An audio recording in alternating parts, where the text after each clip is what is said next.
Haktortai hastano kiokjak shamna o kami panchayat রগ্ন কিয়কজাক সামনা নাংনাই হেনি শাখা মন্ত্রী অকরা ডাক্তার মানিক সাহা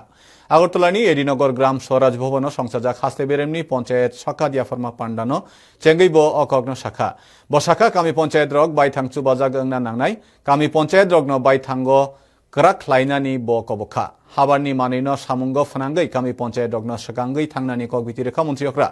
পান্ডাও বসং বেরেমো শাখাত মানজাক খুংবুরি কামি পঞ্চায়েত রগ্ন বরম ইয়াফাজাখা আবনকারী হাসেও যত বেরেমো হামক্রাই কাহামনাই কলমুংতাই স্রাই স্রাই বাতে মুংনি তংখন্ন তাইব করাক লাইথানি খুং ব্রিটিশনি কামি পঞ্চায়েত ন সকা ইয়াফাজাখা পান্ডাও পঞ্চায়েত মন্ত্রী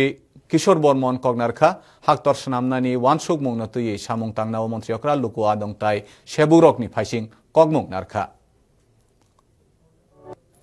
আমার যে পঞ্চায়েত সেখানে আমি কেন সরকারের মুখাপেক্ষী হব আমি নিজে কেননা আর্থিকভাবে আমি স্বাবলম্বন হব তো সেই দিকে আপনারা নিশ্চয়ই চিন্তা করবেন দ্বিতীয়ত ডিজিটালভাবে সক্ষম পঞ্চায়েত যেটা একটু আগে আমি বললাম এবং তাতে করে দ্রুত স্বচ্ছ এবং কুইক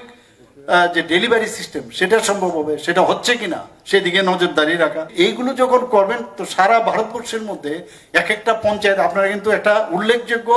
একটা কৃতিত্বের পরিচয় আপনারা দিতে পারবেন কাজেই এইদিকে এক একটা পঞ্চায়েত আলাদাভাবে তার আইডেন্টিটি হোক না সবচেয়ে বড় যে বিষয় সেটা হচ্ছে আমরা পঞ্চায়েতগুলো আছে কিন্তু কোনো পঞ্চায়েতের যখন লোকজনের সাথে আমরা কথা বলবো যখন এই কথাটা উনি বলবেন যে আমার সাথে আমার পঞ্চায়েত রয়েছেন তখনই আপনার বুঝতে হবে যে আপনি কিন্তু সেই বিশ্বাসটা আপনারা নিয়ে এসছেন এবং এইরকম ত্রিপুরা আমরা গড়তে চাই